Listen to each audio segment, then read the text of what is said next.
सबसे पहले आपको बताएं, army chief general Syed Asim Munir की ज़ेर-ए-सदारत खुसूसी कोर कमांडर्स कॉन्फ्रेंस हुई। फोरम ने कहा कि पाकिस्तान की मुसल्लह अफ़वाज मुल्क की खुद मुख्तारी और इलाकाई सालमियत का हर कीमत पर तहफ़्फ़ुज़ करेंगी। मुसल्लह अफ़वाज किसी भी जारिहत या मुहिम जोई का मौसर और फैसला कुन जवाब देने के लिए मुकम्मल तैयार हैं। भारत ने 2019 में मकबूजा कश्मीर में आर्टिकल 370 की मनसूखी से पहले पुलवामा हमले जैसा ड्रामा रचाया। खदशा है कि अब वो पहलगाम वाक़े की आड़ में सिंतास माहिदे को सबोताज करके पाकिस्तान के कानूनी आबी हुकूक पर हमला करने की तैयारी कर रहा है। आर्मी चीफ ने मुसल्लह अफ़वाज की पेशा वराना महारत, हौसले और ऑपरेशनल तैयारियों को सराहते हुए हर महाज पर चौकस रहने की हिदायत की। वक़ार सत्ती रिपोर्ट करें। Army chief general Syed Asim Munir की ज़ेर सदारत खुसूसी कोर कमांडर कॉन्फ्रेंस में खित्ते की मौजूदा कशीदा सूरत हाल, बिलखुसूस पाक भारत कशीदगी, मकबूजा कश्मीर की सूरत हाल और इलाकाई सलामती को दरपेश खतरात का तफसीली जायजा लिया गया। तुर्का ने कहा, पहलगाम वाक़े के बाद भारतीय अफवाज लाइन ऑफ कंट्रोल पर मासूम शहरियों को मुसलसल निशाना बना रही हैं, जो इलाकाई कशीदगी को बढ़ाने की कोशिश है और इसका मौसर जवाब दिया जाएगा। फोरम ने इस पर इजहार तशवीश करते हुए कहा कि भारत की जानिब से हर दौर में सियासी और फौजी मकासद के हसूल के लिए खुद साख्ता बहरान पैदा किए जाते हैं। 2019 में मकबूजा कश्मीर में आर्टिकल 370 की मनसूखी के लिए पहले पुलवामा हमले जैसा ड्रामा रचाया गया और अब पहलगाम वाक़या इसी तसलसल का हिस्सा है, ताकि पाकिस्तान की तवज्जो मगरबी सरहदों और इक्तिसादी बहाली से हटाई जा सके। खदशा है कि भारत पहलगाम वाक़े की आड़ में सिंतास माहिदे को सबूताज करके पाकिस्तान के कानूनी आबी हुकूक पर हमला करने की तैयारी कर रहा है, जो न सिर्फ पाकिस्तान की 24 करोड़ आबादी के लिए खतरा है बल्कि पूरे खित्ते में अदम इस्तेकाम पैदा करेगा। कॉन्फ्रेंस के शुरा ने पाकिस्तान में दहशतगर्दी की सरगर्मियों को मुनज़्ज़म करने में भारतीय फौज और इंटेलिजेंस अदारों के मुलविस होने के नाकाबिले तरदीद शवाहिद पर भी गहरी तशवीश का इजहार किया। फोरम ने कहा कि रियासती सरपरस्ती में दहशतगर्दी बैनुल अक़वामी कवानीन की खुली खिलाफ वर्जी है और पाकिस्तान इसे हर सतह पर बेनकाब करेगा। फोरम ने आदा किया कि पाकिस्तान अमन, इस्तेकाम और तरक्की का ख्वाह है, लेकिन अगर जंग मुसल्लत की गई तो इसका जवाब पूरी कुव्वत से दिया जाएगा। पाकिस्तान की तरक्की का रास्ता किसी भी दहशतगर्दी, जबर या बैरूनी दबाव से नहीं रोका जा सकता। आर्मी चीफ ने मुल्क के दिफा के लिए की जाने वाली तैयारियों और तमाम फॉर्मेशन और स्ट्रेटेजिक फोरम्स के मोराल पर मुकम्मल एतमाद का इजहार किया। वज़ीर आज़म शहबाज शरीफ से सऊदी अरब, मुत्तहदा अरब इमारात और कुवैत के सफ़ीरों ने मुलाकातें की। सऊदी अरब के सफ़ीर नवाफ बिन सईद अल मालिकी से गुफ्तगू में वज़ीर आज़म ने कहा कि सऊदी अरब समेत बरादर ममालिक खित्ते में कशीदगी में कमी के लिए भारत पर जोर दें। वज़ीर आज़म ने पहलगाम वाक़े से पाकिस्तान को जोड़ने के बेबुनियाद भारतीय इल्ज़ामात को मुस्तरद कर दिया। वाक़े की शफाफ और गैर जानिबदार बैनुल अक़वामी तहक़ीक़ात के मुतालबे को दोहराया। सऊदी अरब के सफ़ीर ने कहा, सऊदी अरब खित्ते में अमन व सलामती के लिए पाकिस्तान के साथ मिलकर काम करना चाहता है। मुत्तहदा अरब इमारात के सफ़ीर से गुफ्तगू में वज़ीर आज़म ने कहा कि पाकिस्तान अपने मगरबी महाज से पैदा होने वाली दहशतगर्दी की इफ़रीत से निमट रहा है। भारत इक़दामात और जारहाना अंदाज से पाकिस्तान की तवज्जो दहशतगर्दी के खिलाफ कोशिशों से हटाना है। UAE समेत बरादर ममालिक खित्ते में कशीदगी को कम करने के लिए भारत को माइल करें। वज़ीर आज़म शहबाज शरीफ से कुवैत के सफ़ीर ने भी मुलाकात की। वज़ीर आज़म ने कहा, पाकिस्तान और कुवैत हमेशा एक दूसरे के साथ खड़े रहे हैं। कुवैत के सफ़ीर ने कहा कि उनका मुल्क इलाकाई अमन और सलामती के लिए पाकिस्तान के विजन का हामी है।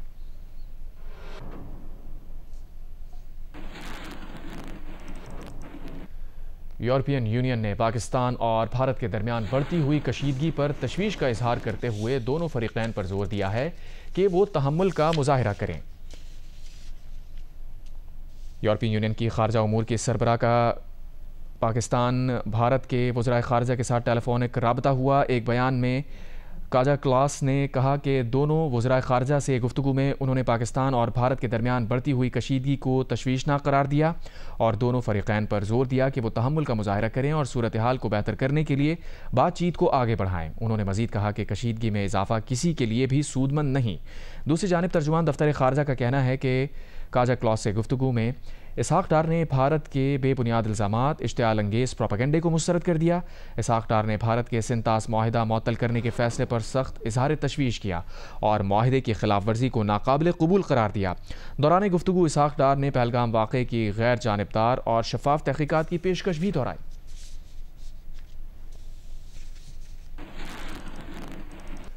कराची से आपको ब्रेकिंग न्यूज़ दें, जिसके इलाके डिफेंस में वकला ने मुकदमा ना दर्ज कराने पर पुलिस के खिलाफ एहतजाज किया है और कोरंगी रोड को डिफेंस मोड़ के करीब से ट्रैफिक के लिए बंद कर दिया गया है। कराची का इलाका डिफेंस, जहां वुकला ने मुकदमा दर्ज न किए जाने पर पुलिस के खिलाफ एहतजाज किया और कोरंगी रोड को डिफेंस मोड़ के करीब से ट्रैफिक के लिए बंद कर दिया गया है।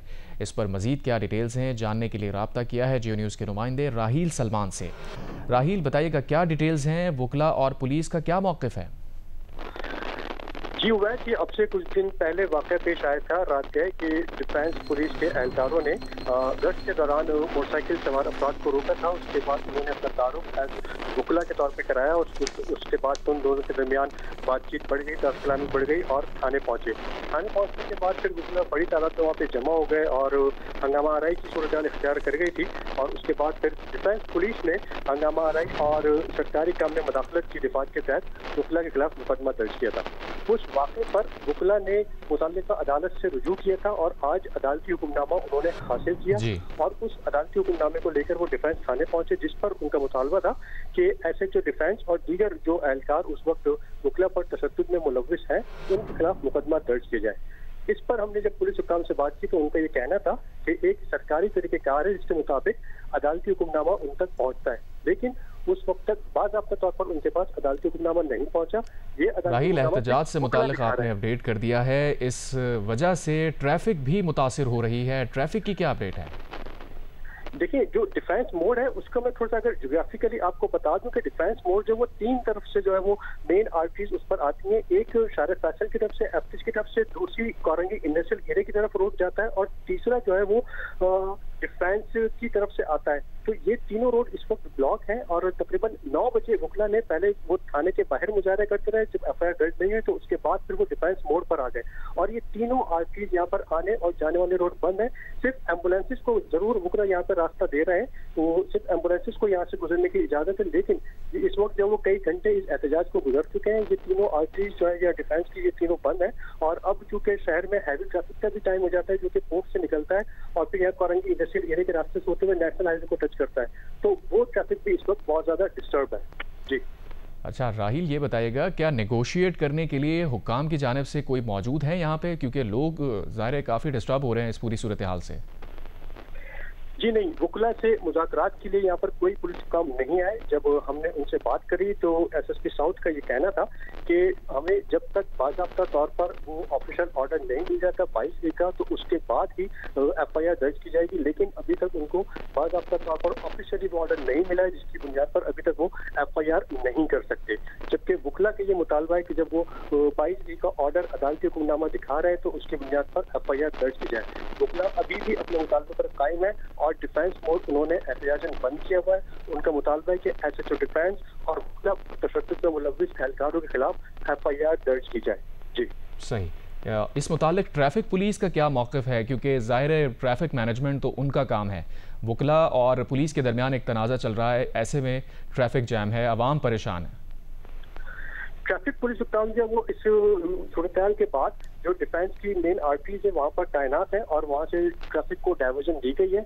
जो कयूआत की तरफ का एरिया है वहीं से जो ट्रैफिक को रोक दिया गया है, जबकि एक तरफ जो इशारा फैसल की तरफ एफटीसी की तरफ से ट्रैफिक आता है उसको जो है वो काला पुल के करीब से जो है डाइवर्जन दी जा रही है, जबकि तीसरी तरफ जो मोड की तरफ से ट्रैफिक आता है उसको भी जो है वो एशियड डिफेंस मोड से कुछ पहले से ही डाइवर्जन दे दी गई है। लेकिन ट्रैफिक की सूरत बहरहाल वर्स्ट कंडीशन है और उसके बाद से ट्रैफिक जो सर्विस रोड से गुजर रहा था उसको भी बंद कर दिया गया था और कुछ जब रात को प्रॉब्लम थी 9 बजे तक तो उस वक्त तक जब वो लोग शहरी जो अपने घरों को जा रहे होते हैं उनको जरूर प्रॉब्लम हुई। अब चूंकि हैवी ट्रैफिक का टाइम है और जो कि माल बर्दार गाड़ियां पोर्ट से निकल के और फिर ये डिफेंस मोड को इख्तियार करते हुए आगे कोरंगी इंडस्ट्रियल एरिया से होती हुई नेशनल हाईवे को टच करती है, वो ट्रैफिक जो है वो अभी तक रुका हुआ है, वो अभी चलना शुरू नहीं हुआ। जी कोरंगी रोड को डिफेंस मोड के करीब से ट्रैफिक के लिए बंद किया गया है। अपडेट कर रहे थे राहील, बहुत शुक्रिया आपका। IMF प्रोग्राम को सियासत ज़दा करने की कोशिशें की जा रही हैं। ज़राए का कहना है कि पाकिस्तान ने IMF प्रोग्राम में रुकावट की भारतीय कोशिशों को मुस्तरद कर दिया है। पाकिस्तान पायदार माशी तरक्की यकीनी बनाने के लिए IMF से मिलकर काम करता रहेगा। पाकिस्तान मैक्रो इकनॉमिक इस्तेहकाम को बरकरार रखने के लिए पूरे अज़म से काम कर रहा है। भारत का IMF प्रोग्राम पर मनफी बयानिया सिंतास माहिदे की गैर कानूनी मअतली जैसा है। भारतीय इक़दामात उसकी बैनुल अक़वामी क़वानीन और आलमी इदारों को नज़रअंदाज करने का अक्कास है। भारत का ये रवैया खित्ते के अदम इस्तेहकाम का बायस है।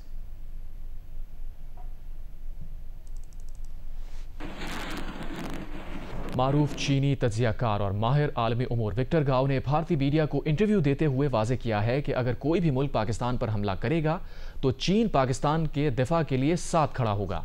चीन पाकिस्तान को कभी तन्हा नहीं छोड़ेगा। उन्होंने मजीद कहा कि जब पाकिस्तान में चीनी बाशिंदों पर हमले हुए तब भी चीन ने जामे तहकीकात का मुतालबा किया था और पहलगाम हमले में भी चीन का यही मौक़िफ़ है। Chairman Peoples Party Bilawal Bhutto Zardari ने मीरपुर खास में सैलाब मुतासरा देहातों का दौरा किया।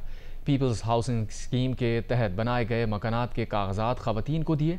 इस मौके पर खवातीन से गुफ्तगू करते हुए बिलावल भुट्टो जरदारी ने कहा कि शहीद बेनज़ीर खवातीन की तरक्की की ख्वाहिशमंद थीं। वो चाहती थीं कि हर एक को रोटी, कपड़ा और मकान मिले। ये घर अब कानूनी तौर पर आपका है, जो कोई नहीं छीन सकता। मालिकाना हुकूक है, आपका ज़मीन का, आपका घर का, या आपका नाम होगा, कानूनी तौर पे आपका होगा, कोई आपसे नहीं छीन सकेगा। आगे जाके आप अपने बच्चे को दे देंगे, ये इनका मुआशी असासा हो जाएगा। वफाकी वज़ीर बराए मनसूबाबंदी और तरक्की और खुसूसी इक़दामात प्रोफेसर एहसन इकबाल ने अबूधाबी में डिपार्टमेंट ऑफ गवर्नमेंट एनेबलमेंट का सरकारी दौरा किया, जहाँ उन्होंने चेयरमैन जनाब अहमद तमीम हशाम अल किताब से मुलाकात की। मुलाकात में मुत्तहदा अरब इमारात के तजुर्बात से सीखने पर तबादला ख्याल किया गया।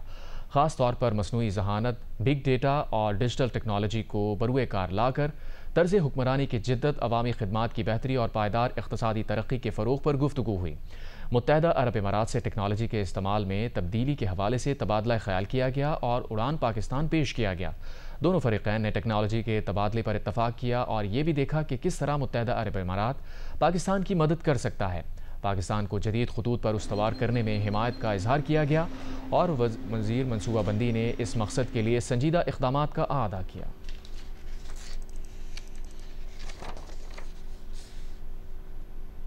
बटग्राम से मुताल्लिक़ बेवा खातून की वज़ीर आला पंजाब मरीम नवाज़ से अपने 15 साला बेटे की बाजियाबी के लिए दरख्वास्त।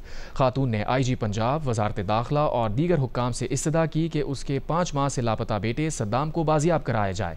बेवा खातून ने प्रेस कॉन्फ्रेंस के दौरान बताया कि उनका बेटा सद्दाम 1 दिसंबर 2024 को रावलपिंडी के एक होटल से लापता हुआ और 25 जनवरी को न्यू थाना रावलपिंडी में मुकदमा दर्ज करवाया गया। ताहम अब तक मुकदमे के हवाले से कोई अमली कार्रवाई नहीं की गई। वालिदा ने कहा कि वो होटल के आसपास बच्चे की तलाश के लिए गई तो होटल मालिक ने धक्के देकर और पुलिस बुलाकर उनको वहां से भगा दिया।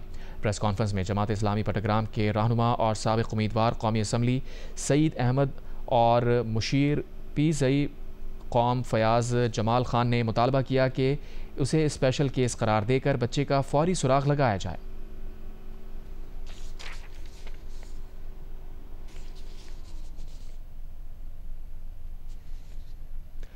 सऊदी अरब में रहने वाले पाकिस्तानियों का कहना है कि पाकिस्तान खित्ते में अमन चाहता है, मगर अमन की ख्वाहिश को उसकी कमज़ोरी ना समझा जाए। अगर भारत ने कोई मिस एडवेंचर करने की कोशिश की तो पाक फ़ौज ईंट का जवाब पत्थर से देगी। पाकिस्तानी कौम अपनी अफवाज के साथ खड़ी है। फ्रेंड्स ऑफ रियाज के कनेक्टेड पाकिस्तान सेमिनार से खिताब करते हुए पाकिस्तानी कम्युनिटी के रहनुमाओं ने मादरे वतन के लिए किसी भी कुर्बानी से दरेग ना करने का अज़म ज़ाहिर किया। सेमिनार में minister of trade development doctor Shagufta Zareen ने भी शिरकत की, जबकि पाकिस्तानी सफारत खाने के अफसरान और स्कॉलर्स ने बड़ी तादाद में शिरकत की। मुकर्रीन ने यौम मज़दूर की अहमियत पर रोशनी डाली। पाकिस्तानी फिल्म साज मोहम्मद अली नकवी को एक बार फिर एमी अवार्ड के लिए नामजद कर लिया गया। इस बार नामजदगी उनकी दस्तावेज़ी film turning point the bomb and the cold war के ज़रिए मिली है, जिसे बेहतरीन तारीख़ी दस्तावेज़ी फ़िल्म की कैटेगरी में जगह दी गई है। मोहम्मद अली नकवी की एमी अवार्ड के लिए ये चौथी नामजदगी है। 2023 में प्राइम टाइम एमी में नामजदगी हासिल करने वाले वो पहले पाकिस्तानी थे। मोहम्मद अली नकवी ने एमी अवार्ड में नामजदगी को अपने लिए एजाज़ करार दिया। कहा, एमी अवार्ड के लिए एक बार फिर नामजद होना उनके लिए बहुत बड़ा एजाज़ है। बैनुल अक़वामी सतह पर सरहदों से पार तक कहानियाँ पहुँचाना एक ऐसा एजाज़ है जिसे वो हल्का नहीं लेते।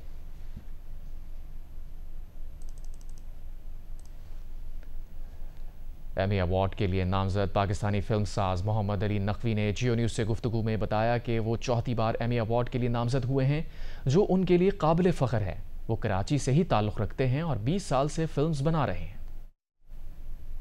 मेरा एक बहुत फ़ख्र की बात है कि ये मेरा चौथा नॉमिनेशन है, लेकिन पांचवा एमी रिकग्निशन है, क्योंकि सबसे पहला वाला जो था वो मैं जीता था इन 2008 फॉर माय फिल्म शेम। तो मुझे तकरीबन फिल्म्स बनाते हुए, डॉक्यूमेंट्रीज, फिक्शन फिल्म्स, कोई 20 साल हो गए हैं, और मैं कराची ही का हूँ। तो मुझे ये कभी मैंने सोचा भी नहीं था कि जब मैंने ये अपना शुरू भी किया था कि मैं एक ग्लोबल सीरीज बना रहा हूँ। जियो स्पोर्ट्स में आपको बताएं, HBL PSL 10 में पेशावर ज़ल्मी ने इस्लामाबाद यूनाइटेड को 6 विकेट से हरा दिया। 144 रन का हदफ ज़ल्मी ने 17वें ओवर में हासिल किया। बाबर आजम 53 रन के साथ नॉट आउट रहे। मास सदाकत ने 55 रन की इनिंग्स खेली। फतह के बाद ज़ल्मी के 7 मैचेस में 6 पॉइंट्स हो गए। HBL PSL 10 में आज बच्चों में कैंसर से आगाही का दिन मनाया जाएगा। पाकिस्तान क्रिकेट बोर्ड का ऐलान।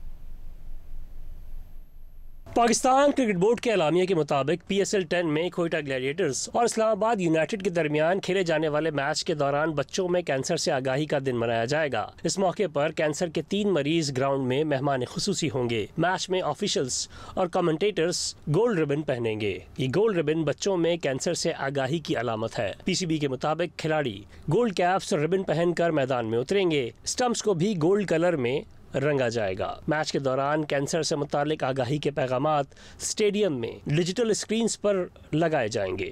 इसके अलावा पीले रंग का लिबास पहनने वाली फैमिलीज को महदूद फ्री पासेस दिए जाएंगे। पाकिस्तान सुपर लीग की फ्रेंचाइज लाहौर कलंदर्स के CEO और आतिफ राना को पंजाब प्रोटेक्टेड एरियाज और वाइल्ड लाइफ मैनेजमेंट बोर्ड में शामिल कर लिया गया है।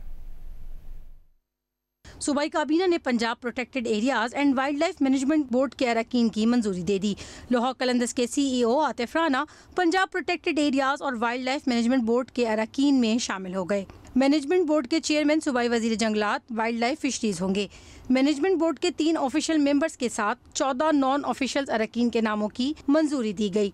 CEO आतिफ राना का कहना है कि वो सीनियर सूबाई वजीर मरियम औरंगजेब का एतमाद करने पर शुक्रिया अदा करते हैं। लाहौर कलंदर्स सिर्फ क्रिकेट नहीं, कौमी खेल हॉकी के लिए भी काम कर रही है और खेलों से हटकर जिंदगी के दीगर शोबों में भी लाहौर कलंदर्स के प्लेटफॉर्म से काम हो रहा है। हॉकी के शोहरा आफाक पेनल्टी कॉर्नर स्पेशलिस्ट नीदरलैंड्स के फ्लोरेस जॉन बवलेंडर 1990 के हॉकी वर्ल्ड कप की यादें ताज़ा करने के लिए लाहौर के नेशनल हॉकी स्टेडियम पहुंच गए। उन्होंने गोल पोस्ट में कुछ वक्त गुजारा। पाकिस्तान के खिलाफ फाइनल में बवलेंडर ने दुनिया के सबसे बड़े हॉकी स्टेडियम में रिकॉर्ड तमाशाइयों की मौजूदगी में 2 गोल करके अपनी टीम को आलमी चैंपियन बनवा दिया। पाकिस्तान के दौरे पर आए हुए Dutch hockey legend Floris Jan Bovelander Lahore के नेशनल हॉकी स्टेडियम न आते ऐसा मुमकिन नहीं था। ये वही नेशनल हॉकी स्टेडियम है जहां बवलेंडर के 2 गोल्स ने नीदरलैंड्स को आलमी चैंपियन बनाया। दुनिया का सबसे बड़ा हॉकी स्टेडियम खचाखच भरा हुआ था। बवलेंडर के गोल के बाद स्टेडियम में सख्ता तारी हो गया था। बवलेंडर ने गोल पोस्ट में वक्त गुजारा, यादें ताज़ा की और बताया कि उन्हें याद है कि उनकी फेंकी गई बॉल्स कहाँ लगी थीं। बवलेंडर ने कहा कि काफ़ी वक्त बीत गया है लेकिन नेशनल हॉकी स्टेडियम वैसा ही है। वर्ल्ड कप का फाइनल एक शानदार मैच था। स्टेडियम भरा हुआ था, हमारे ऊपर फूल निछावर किए गए थे, मुझे सब याद है। उनका कहना है कि पाकिस्तान में हॉकी की प्रमोशन के लिए सब खिलाड़ियों को मिलकर काम करना होगा। It's amazing to be back and it has been such a long time and nothing changed in the stadium and here maybe they have a new board but it brings really good memories. The stands fully packed with fanatic support. The joy we had here winning, first throwing flowers, maybe you remember we were throwing flowers and it was an amazing game. It was an amazing match playing in Pakistan against Pakistan at the World Cup and when I was still young and of course making 2 goals. Bharat की तरफ से सिंतास माहिदे की मुअत्तली पर पाकिस्तान में हंगामी बुनियादों पर कानूनी और आईनी मुशावरत जारी है। लाहौर से देखते हैं जवाद मलिक की रिपोर्ट। सिंतास माहिदे की मुअत्तली पर वजारत खारजा, वजारत आबी वसाइल और वजारत कानून ने इब्तदाई होमवर्क मुकम्मल कर लिया है। ज़राए इंडस वाटर कमीशन के मुताबिक चंद रोज़ तक भारत को बाकायदा सफारती ज़राए से नोटिस देने का फैसला किया गया है। नोटिस में माहिदा मुअत्तली की ठोस वजूहात मांगी जाएंगी। आलमी फोरम्स पर भी भरपूर एहतजाज रिकॉर्ड कराने पर गौर किया जाएगा। इस इकदाम का मकसद पाकिस्तान के मौक़िफ़ को कानूनी और इखलाकी जवाज़ देना है ताकि भारत की आबी जहरियत को मौसर मौसर अंदाज में दुनिया के सामने लाया जा सके। ज़राए के मुताबिक पाकिस्तान सिंध तास मुआहदे पर कानूनी सबकत रखता है और उम्मीद है कि भारत को जल्द अपने फैसले पर नजरसानी करना पड़ेगी। इसके बाद मरहलावार दीगर मराहल की तरफ जाने का फैसला किया जाएगा। ये तमाम इकदाम हुकूमत और काबीना की मंजूरी के बाद किए जाएंगे।